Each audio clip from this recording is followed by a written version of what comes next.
Kabanata 4691. Mas lalong tumawa ang lahat pagkatapos marinig ang mga sinabi ni Cynthia. Sigurado silang siya ay baliw o ang pag-arte niya ay sobrang pangit. Pagkatapos ng lahat, anong karapatan meron ang isang lalaking tulad ni Harvey para maging kasintahan niya? Nakakatawa. Tama na ang kalokohan mo, Cynthia. Ang isang tulad niya ay walang karapatang mapunta sa isang diyosa na tulad mo. Parang walang saysay, bulalas ni Chiba nang may kay-abangan. Hindi siya karapat-dapat para kahit kanino. Maging ang ordinaryong mga waiter siguro ay mandidiri sa isang lalaking tulad niya. Hahaha, tumawa ang lahat hanggang lumuha sila sa sobrang saya. Ang saya nito, buti na lang at may komedyante dito para mas masaya ang salo-salo. Halikan, agad na hinalikan ni Harvey si Cynthia sa pisngi. Pagkatapos, tumingin siya kay Chiba nang may kuryosidad. Ikaw si Young Master Chiba, di ba? Wala kang karapatan sa relasyon namin, at ganoon din sila. Kami lang ang may karapatan, sabi niya. Ang mga salita at galaw ni Harvey ay hindi niya nagustuhan. Napangiti si Chiba ng bahagya. Ang tingin niya ay biglang nagbago at naging mabagsik. Sino ba siya? Siya ay isang aristokrata mula sa pamilya Nobita at isang sikat na tao sa Island Nation. Ang kanyang lolo ay kabilang din sa isang sagradong paaralan ng martial arts, at isa siyang panlabas na elder ng Heaven's Gate. Sa ganoong kalaking posisyon, siya ay pinapaboran saan man sa Island Nation o sa bansa H. Ang mga babaeng gusto niya ay walang magagawa kundi sundin siya ng walang mga exception. Kaya niyang makuha ang isang bihirang diyosa mula sa Island Nation sa simpleng pagpitik ng daliri. At sa araw na ito, nagdusa siya sa harap ni Cynthia. Hindi lang siya nawala ng respeto, kundi hinamon pa ni Harvey ang kanyang kapangyarihan sa harap ng lahat. Matinding galit ang sumiklab sa kanyang puso. Pagkatapos ng lahat, isang wala pang halaga ang sumasalungat sa kanya ng walang pakundangan. Ang kanyang mukha ay naging pangit. Galit din sina Ensley at ang iba pa. Alam nila na si Harvey ay tagapagtanggol lang ni Cynthia. Ngunit sino ang mag-aakala na magiging matapang siya ng ganito? Paano makakaalis si Chiba sa sitwasyon nang hinalikan ni Harvey si Cynthia sa harap ng lahat? Napakapula na ng mukha ni Cynthia, at matagal na niyang hinihintay ang araw na ito, ngunit nahihiya pa rin siya dahil sa harap ng mga tao ito nangyari ang ginawa ni Harvey. Ngayon, naniniwala ka bang ako ang kasintahan niya? Aaminin ko na sayo. Ako ang lalaking sumusuporta kay Cynthia sa likod ng mga eksena. Habang nandito ako, huwag niyong isipin na malalapitan niyo siya. Sang-ayon ka ba sa akin, mahal? Ibinuhol ni Harvey ang kanyang kamay sa maliit na baywang ni Cynthia, para ipakita sa lahat na siya ang babae niya. Hindi alam ni Cynthia kung paano tutugon, at nanigas ang buong katawan niya, ngunit hindi siya nanlaban. Ang mukha ni Chiba ay mas lalong sumimangot. Para siyang kumain ng mapait na gulay. Nagbigay siya ng sinyas, at isang nakasuot ng sobrang komplikadong damit na lalaki ang lumapit at tinitigan si Harvey ng masama. May lakas ka ng loob, bata. Paano mo nagawa bilang isang taga-bansa H na nakawin ng babae ni Young Master Chiba? Sasabihin ko sa iyo ang isang bagay. Ang mga tao mula sa bansa H ay walang karapatang makipagkumpetensya sa amin na mga noble mula sa mga isla. Ang lalaki ay tila mula rin sa bansa H, ngunit nakatingin siya kay Harvey na parang nagtatrabaho siya para sa mga taga-isla. Kahit may $1.3 bilyong ka pa, wala ka pa ring karapatang hamunin si Young Master Chiba. Aba, mukha kang wala pang $15. Paano mo pa kaya maaabot ang 1.3 bilyon? Anong iniisip mo? Si Cynthia ay isang dalisay na diyosa. Sa tingin mo ba ay karapat-dapat ka sa kanya? Kaya mo ba siyang pakainin? Kaya mo ba siyang protektahan? Ang lalaki ay tila nagpapakita ng katwiran. Para bang ito lang ang paraan niya para ipakita ang kanyang halaga sa kanyang amo. Ang iba ay naroon din upang sumipsip kay Chiba. Nagsimula silang tumawa hanggang sumakit ang tiyan nila. Tama naman ang sinabi ng lalaki. Mula pa noon, ang magagandang babae ay para sa mga mayaman at makapangyarihan, walang karapatan ang mga walang pera para makuha sila. Kahit pa magtagumpay sila ng di inaasahan, mapapahamak lamang ang mga ito. Matutuluyang magdusa ang mga pamilya nila, pati ang kanilang mga sarili. Ngumiti si Harvey. Mayroon akong 1.3 bilyon. Malamig na ngumiti si Ainsley. May lakas ka ng loob na sabihin yan. Sinasabi mong isang lalaking umaasa sa ibang tao at isang manloloko na tulad mo ay may ganang halaga. Kung totoo yan, ikaw na ang bahala sa akin. Tinitigan ni Harvey si Ainsley. Pasensya na, pero hindi ako interesado sa mga babaeng walang dangal na tulad mo. Ang mga salita ni Harvey ay sapat na para mangitim ang mukha ni Ainsley. Paano niya ako masusumpa ng ganito? May pera ka, bata. Sasabihin ko sa iyo ang isang bagay. 3 henerasyon ng pamilya ko ang nakipaglaban sa loob ng maraming taon. Nagtagal para makakuha ng kaunting pera mula sa mga royalty ng Island Nation para sa ilang milyong dolyar lamang. Ito ay 30 taon ng buhay ko. At sinasabi mo na mayroon kang 1 bilyon. Ang galing mo. Ang mga kabataan sa bansa H na may ganoong halaga ay mula lamang sa nangungunang 10 pamilya o sa 5 nakatagong pamilya. Tama. Alin sa mga pamilyang ito ka nanggaling, Ginoong York? Tiningnan ni Harvey ang lalaki ng may paghamak. Alam ng lahat na banibiro lang siya nito. Baka hindi pa siya nakakakita ng 15 dolyar. Lalo pa ang ganang halaga. Anong biro naman ito? Hindi ako mula sa nangungunang 10 pamilya, ni sa 5 nakatagong pamilya. Ngumiti si Harvey ng kalmado. Ako lang ang may-ari ng Fortune Hall. Anong sinabi niya? Nagkatinginan ang lahat. Puno ng panghuhusga ang mga kababaihan nang marinig nilang si Harvey ay isang manghuhula lang. Isang manghuhula na may 1.3 bilyon. Biro ba yan? Masisira siya kung patuloy siyang magyayabang ng ganito. Medyo nahirapan si Cynthia matapos marinig ang mga sinabi ni Harvey. Nakarating na siya sa Fortune Hall noon. Maniniwala sana siya kung sinabi ni Harvey na ang lugar ay nagkakahalaga ng 15 milyon, pero medyo nakakatawa naman kung sasabihin niyang ito ay nagkakahalaga ng 1.3 bilyon. Nag-iba ang ekspresyon ni Ainsley. Bigla niyang naalala na nabenta ni na Harvey at Cade ang Augusti Gem, na nagkakahalaga ng bilyon-bilyong dolyar. Kahit na, hindi niya basta matatanggap iyon at pahiyain si Chiba. Isang maliit na may-ari lang ng tindahan ang kagaya mo, may 1.3 bilyong dolyar. Kung totoo man yan, dapat lahat ng tao sa Golden Sands ay naging bilyonaryo na. Hahaha. Tawa ng tawa sina Chiba at ang iba pa habang may paghamak nilang tinitingnan si Harvey. Isang dalubhasa sa geomancy. Isa lang siyang utusan ng mga mayayaman at makapangyarihan. Kung gusto niyang mabuhay, kailangan niyang magpalipad hangin sa mga nakatataas. Hindi pa naririnig ng mga taong ito ang ganitong kamangha-manghang dalubhasa sa geomancy.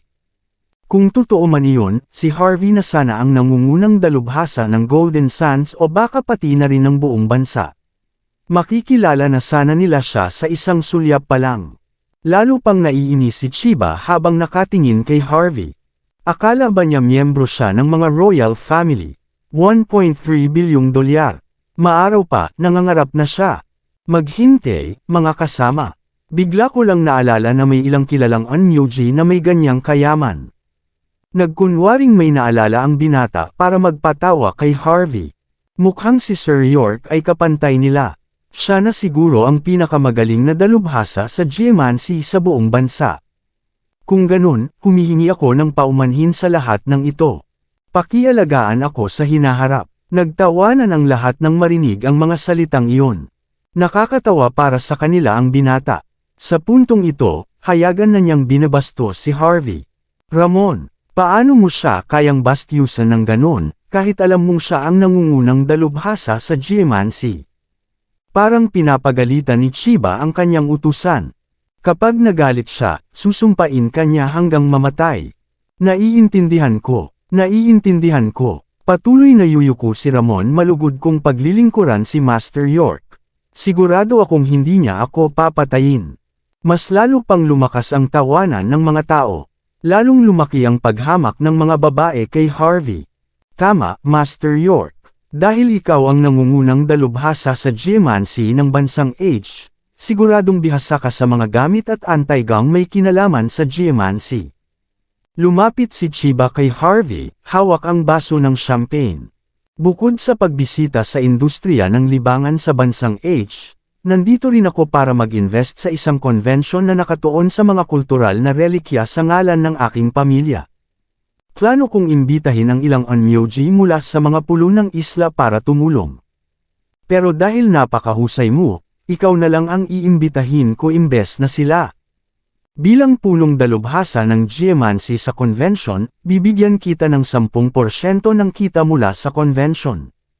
Ano, papayag ka ba? Nagtawanan ang mga mayayamang babae habang hawak ang kanilang mga baso nang marinig ang sinabi ni Chiba. Ang sama niya, hindi ako makapaniwala na ginamit niya pa ang convention.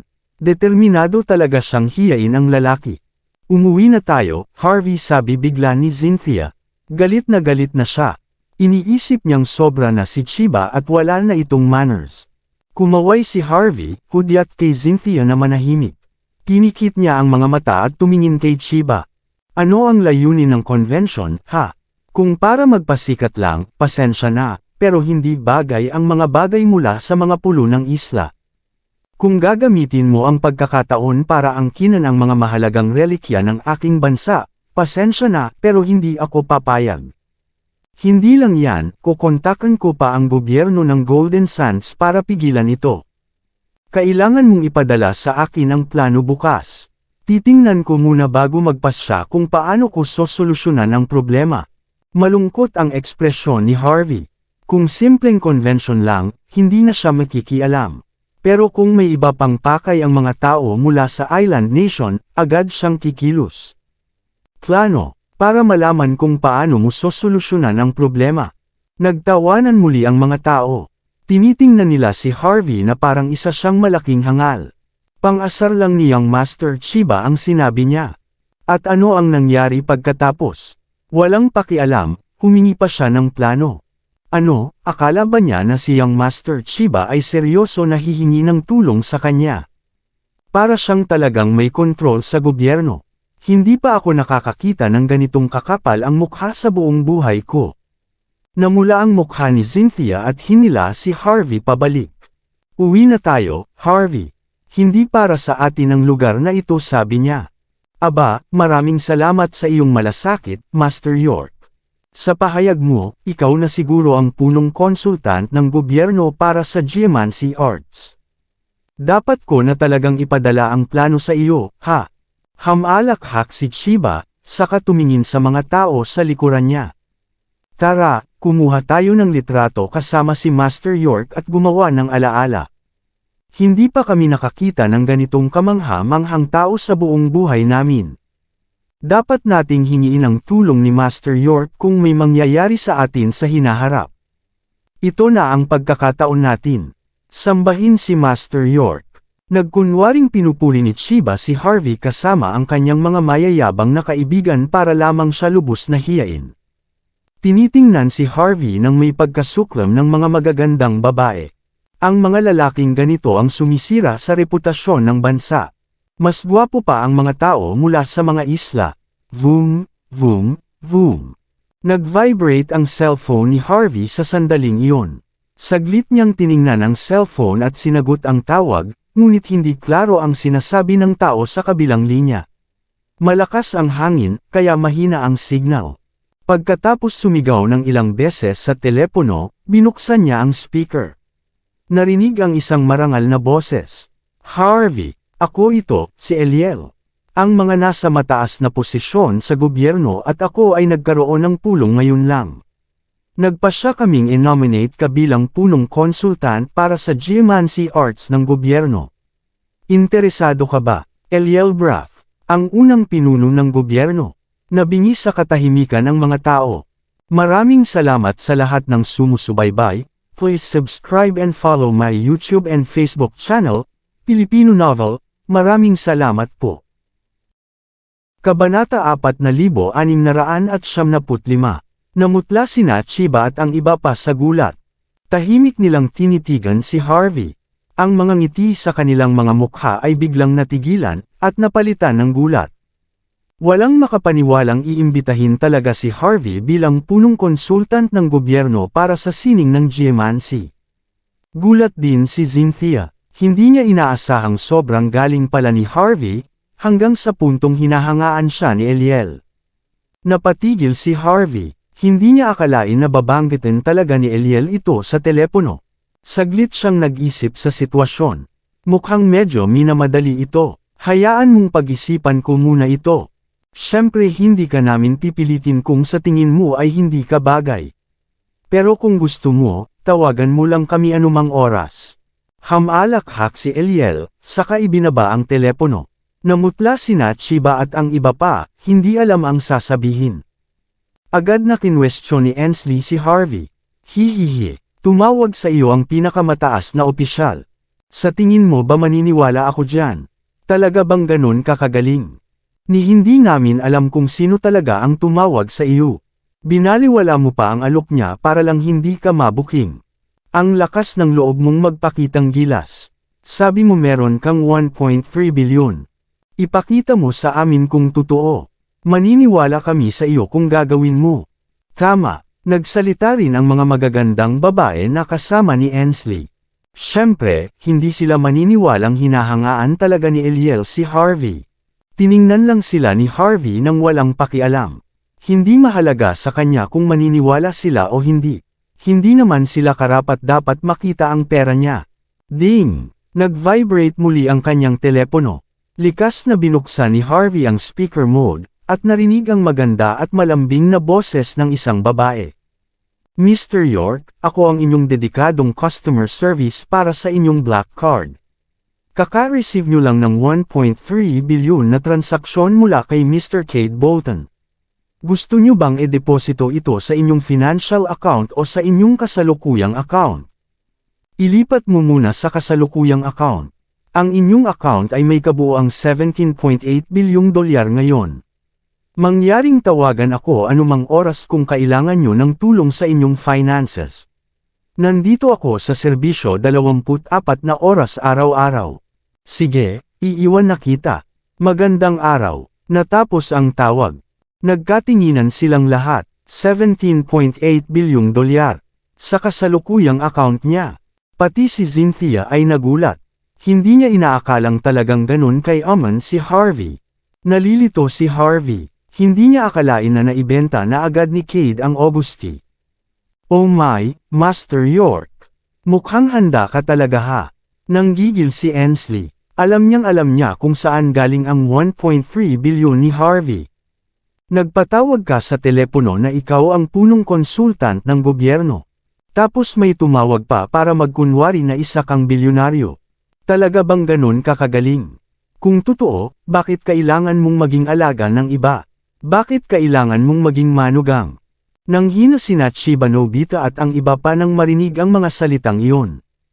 Isang may-ari ng geomancy shop na manugang lang ay wala talagang karapatang hangaan ni Eliel Braff. Ang isang gaya niyan ay may 1.3 bilyon. Isang malaking biro. Sabi ko na nga ba, ang buong suot niya ay wala pang 15 dolyar ang halaga. Sa ganitong kaso, paano siya magiging eksperto sa geomancy o isang bilyonaryo? Nagpapanggap lang siya para magpakitang gilas. Nagpatawag pa siya ng mga tao para magkunwaring tumatawag sa kanya. Paano siya naging ganito ka-arugenti? Sinisira niya ang reputasyon ng Diyosa. Oo nga, tumingin ka nga sa salamin. Wala ka namang karapatan para maging mayamang tagapagmana o master. Si Young Master Chiba at si Young Master Ramon ay niloloko ka lang pero nagpapasikat ka na agad. Iniisip mo bang may kakayahan ka?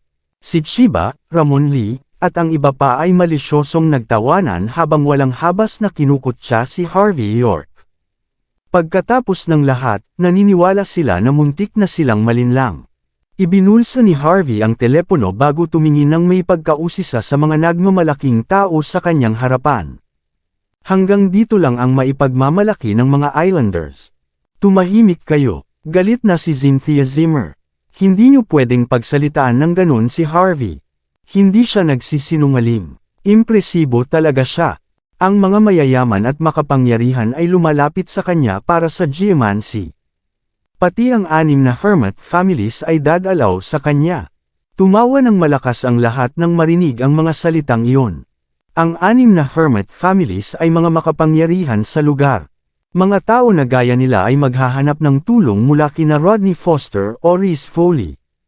Anong karapatan ni Harvey para mapansin siya ng hermit families?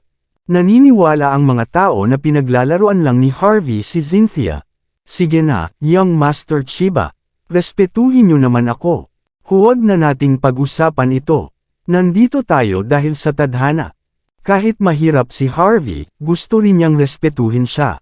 Tumayo si Ensley Johnson na nagpapakitang inaayos ang sitwasyon matapos makita si Cynthia na nagalit. Hindi pa tayo kumakain. Tara, sayang naman ang pagkain. Oo nga, magkwentuhan tayo habang kumakain. Magalang nang umiti si Chiba. Nagpaimbita ako ng Mike Halen Star Chef para maghanda ng hapunan natin ngayon. Pumili na kayo ng kahit anong gusto nyo. Kumpleto ang lahat dito. Hindi tayo uuwi hanggat hindi tayo lasing. Nagdiwang ang mga babae. Hinatak ni Ensley si Cynthia papasok, na natatakot na tumakbo siya. Nakatayo si Ramon sa tabi ni Harvey habang tinitingnan ang kaganapan. Harvey, tama ba? Wala akong pakialam kung eksperto ka talaga sa geomancy o hindi. Wala akong pakialam kung ikaw talaga ang nobyo ni Cynthia. Si young Master Chiba ang gusto niya ngayon. Kung aalis ka ngayon, magbubulag-bulagan ako sa nangyari rito para hindi ka balikan ni young Master Chiba. Makakalakad kang ligtas at walang pinsala. Makakakuha ka pa ng $730,000 dito. Pagkatapos, nag-crack ng leeg si Ramon na may seryosong tingin. Pero kung hindi ka aalis, matututo kang pagsisihan ang desisyon mo. Naiintindihan mo, ano? Ikaw na tagasunod lang ay may ganang magsermon sa iba. Ngumiti si Harvey York ng bahagya. Sige, subukan mong pagsisihan ko ito. Hamalakhak si Ramon Lee ng malamig. Bihira akong pumunta sa lungsod na ito, pero dapat mong malaman na ang mga tao sa mataas na lipunan ng bansa ay malapit na konektado. Narinig mo na ang pamilyang John, hindi ba? Si Coulson John mismo ay pinsan ko. Sa estado at reputasyon niya sa Golden Sands, kayang-kaya niyang ipalasap sa iyo ang matinding kamatayan. Mukhang mayabang si Ramon. Siyempre, lagi siyang nakikinabang sa pagbanggit ng pangalan ni Coulson. Coulson, ngumiti si Harvey nang marinig ang pamilyar na pangalan. Sige, tawagin mo siya dito. Sabihin mong pagsisihan ko ang pagpunta ko rito. Natigilan si Ramon. Inaasahan niyang magmamakaawa si Harvey ngunit hindi niya inakala ang ganitong reaksyon. Ang sinasabi ko ay ang pangalawang batang amo ng pamilyang John, bastos ka. Nakatira ka rin sa lungsod, bata. Kilala mo ba ang pamilyang John? Alam mo ba kung sino ang pangalawang batang amo ng pamilya? Hindi mapigil ang paalalahanan ni Ramon si Harvey. Siya ay pangalawa lamang sa panganay na batang amo. Ngumiti lang si Harvey. Siyempre, kilala ko ang pamilyang John. Mag-focus ka na lang sa pagtawag sa batang amo dito. Sige, ang tapang muha. Kaagad na tinaas ni Ramon ang kanyang hinlalaki matapos mainis ng lubusan sa mga salita ni Harvey. Sige, gawin natin ito. Kung gusto mong mamatay, ikasisiya kong ibigay sa'yo. Malalaman mo ang mangyayari kapag sinuwi mo ang pamilyang John. Pagsisisihan mo ang buong buhay mo. Siyempre, naging mapangahas din si Ramon sa kanyang mga salita. Isa lang siyang tauhan ni Chiba Nobita. Hindi siya kasing tanyag nito. Pero hindi basta-basta kayang labanan ng karaniwang tao. Sa halip, masama ang loob niya dahil hindi siya tunay na batang amo. Ang mga lumalaban sa kanya ay nagtatamo ng masamang kapalaran. Lahat ng mga magagandang babae ay nagpapakita ng awa sa kanya sa nakita nila. Hindi ba alam ng taunang ito kung paano magpigil at sumunod na lang kay Ramon? Wala siyang laban kumpara kay batang amo, si Chiba. Sino ba siya? Hindi niya alam kung ano ang tatama sa kanya kapag si Ramon na ang lumaban. Inaasahan nilang may malaking eksenang magaganap. Kaagad na naging tensyonado ang paligid. Pero dahil kay Cynthia Zimmer, nagkasama pa rin ang lahat. Nasa cruise na sila, hindi na sila basta makakaalis. Hindi pinansin ni Harvey ang iba at naupo sa silyang nakalaan para kay Chiba na inireserba ni Ensley Johnson. Patuloy niyang yakap si Cynthia, at hindi binibigyan si Chiba ng pagkakataong lumapit. Nagpakita ng intensyong pumatay sa kanyang mga mata si Ensley nang sinyasan siya ni Chiba na manahimik. Dinala ng Michelin star chef ang iba't ibang masasarap na putahe. Sumanya si Chiba na buksan ang bote ng whiskey. Maya-maya, napuno ang buong kabon ng mabangong amoy ng pagkain at alak. Sumanya si Chiba Nobita kay Ramon Lee na magbuhos ng inumin para sa lahat. Ang whiskey mula sa Island Nations ay may tamis at tapang, sapat para mawala ng lakas ang sinumang makainom ng ilang tasa. Kaagad na tinakpan ni Cynthia Zimmer ang kanyang ilong nang dalhin ni Ramon ang whiskey. Pasensya na, hindi ako makakainom. Juice na lang ako. Siyempre, ayaw ni Cynthia na magkaproblema ulit matapos ang nangyari noong nakaraan. Baka hindi na siya samahan ni Harvey York kung maulit-ulit ang nangyari. Miss Zimmer, alam ng lahat dito na isa kang dalisay at inosenteng diyosa sa industriya ng aliwan. Napakapalad naming makilala ka sa wakas. Napakagandang araw ngayon. Hindi pwedeng hindi tayo mag-inuman. Sige na, tikman mo lang. Dinala ni Young Master Chiba ito mula sa Island Nations. Hindi basta-basta nakakainom nito ang karaniwang tao. Mukhang may malaking karangalan si Ramon. Sige na, isang tasa lang. Hindi ka na namin pipilitin matapos nito. Masayang nilagyan ni Ramon ng inumin ang tasa ni Cynthia. Nasimangot si Cynthia, pasensya na, pero hindi talaga maaari. Nako, Cynthia, nandito na ang lahat. Ayos lang namang uminom ng kaunti para mag-enjoy. Ito ay isang bagay na pang-royal. Oo nga, wala ka ng ibang pagkakataon kung palalampasin mo ito. Bigyan mo ng pagkakataon si Young Master Chiba. Galing pa siya sa Island Nations. Lokal ka rito, bakit ka nagkakaganyan? Sabay-sabay nagsalita si Ensley at ang iba pa, umaasa na iinom si Cynthia. Kaagad na nagdilim ang mukha ni Cynthia. Hindi siya gumalaw kahit ni isang pulgada habang binabato ng mga salitang ito. Natawa si Chiba bago nagsalita. Miss Zimmer, galit ka pa rin ba na nilait namin ang bayaw mo? Tama, sagot ni Cynthia nang walang pag-aalinlangan. Napatingin ng masama sina Chiba at ang iba pa. Hindi nila inasahan na ganito kahirap pakitunguhan ang babaeng mukhang inosente. Pero ang galit ni Chiba ay napalitan ng pagiging masaya. Tumingin siya kay Harvey, na masayang ngumunguya ng pagkain, bago ngumiti ng bahagya. Dapat hindi namin kayo nilait noon, Sir York. Humihingi kami ng pasensya. Pakisuyo, kalimutan na natin ang nangyari. Pagkatapos, nagbigay galang si Chiba kay Harvey. Iyon na nga, nagkataon na nandito tayo. Dahil magkakasama tayo, natural lang ang mag-inuman, hindi ba? Sayang naman ang whiskey kung hindi natin uubusin. Kumaway si Chiba at nilagay ang bote sa mesa. Nakakaakit itong tignan. Ngumiti si Harvey ng bahagya. Tama, masaya ang araw na ito. Dapat tayong mag-inuman hanggang sa masiyahan. Pero huwag nating pilitin si Cynthia sa ganito. Hindi siya pwedeng uminom. Iinuman ko ang para sa kanya. Ako naman ang boyfriend niya. Walang problema kung pasisiyahan natin ang lahat, hindi ba? Kaagad na kinuha ni Harvey ang kanyang tasa. Gusto sanang kutsain ni Ensley si Harvey, pero napatigil siya at ngumiti. Nagpakita ng maliwanag ng ngiti si Ramon Lee. Oh my, Sir York. Dahil boyfriend ka ni Cynthia, natural lang na ikaw ang uminom para sa kanya. Tandaan mo, may mga patakaran kami dito. Bukod sa kanya, kailangan mo ring inumin ang sarili mong inumin. Hindi ka lalabag sa mga patakaran, di ba? Nagsalin si Ramon ng isa pang tasa bago ito inilagay sa harap ni Harvey York. Namilog ang mata ni Cynthia Zimmer. Agad niyang sinipa si Harvey, hudyat na dapat na siyang tumigil sa pakikipagtalo. Natural na alam niyang may masamang balak sina Ramon at ang iba pa. Tumawa si Harvey, na tila hindi niya naramdaman ang sipa. Oo naman. Tiyak na susundin ko ang mga patakaran ngayong sinabi mo. Sige, uminom tayo. Ibinuhos ni Harvey ang parehong tasa ng whiskey sa kanyang bibig.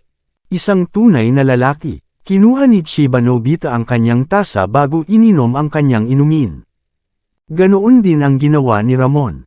Malamig na ngumiti ang dalawang mayabang na tao kay Harvey. Para sa kanila, si Harvey ay parang isang payaso na nagpapaloko sa sarili. May oras pa tayo para paglalaruan si Cynthia kapag lasing na si Harvey. Pwede na natin gawin ang gusto natin sa kanya pagkatapos nun.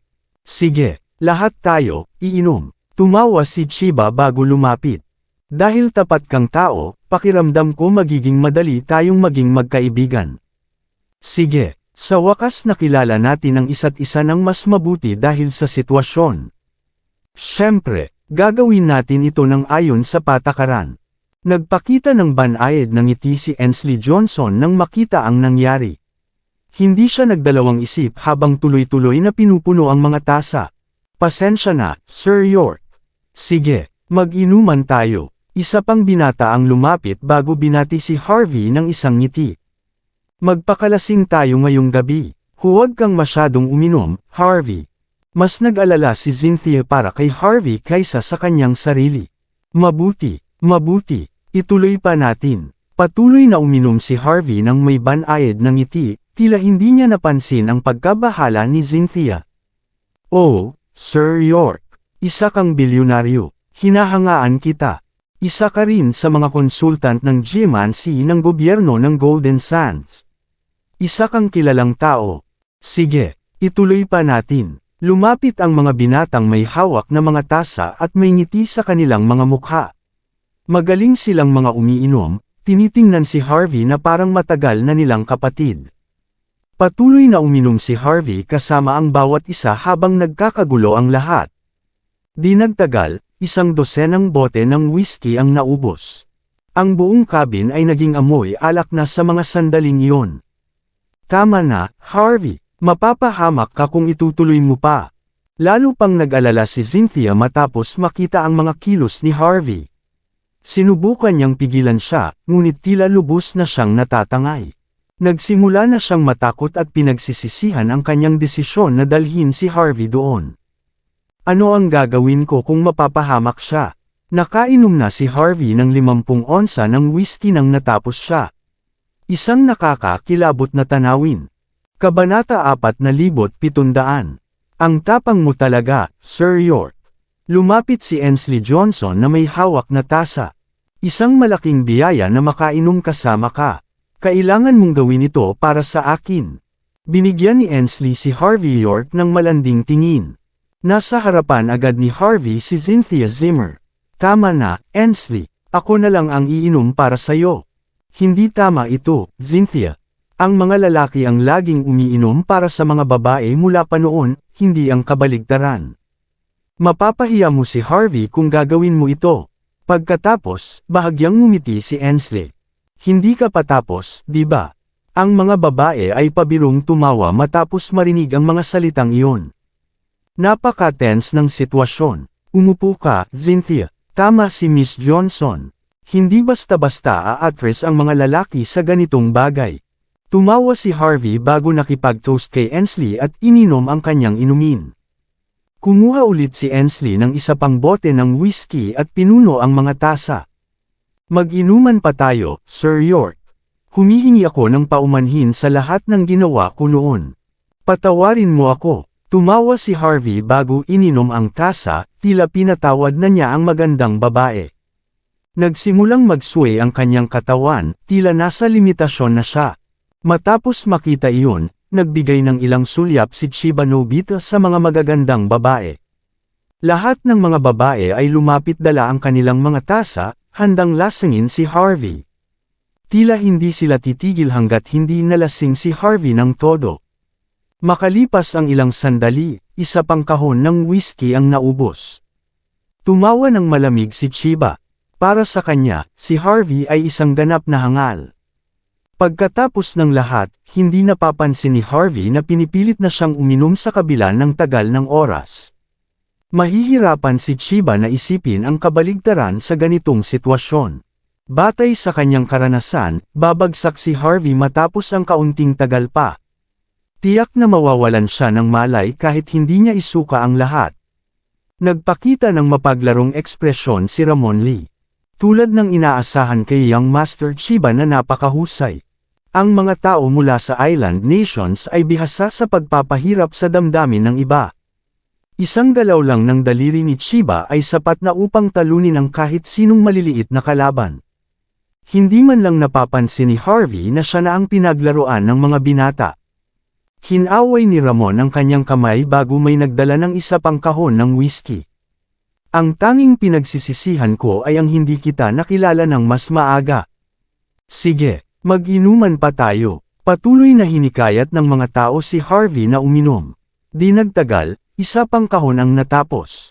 Muling nagsalita si Cynthia nang makita si Harvey na halos hindi na makatayo ng maayos. Tigilan mo na, Harvey.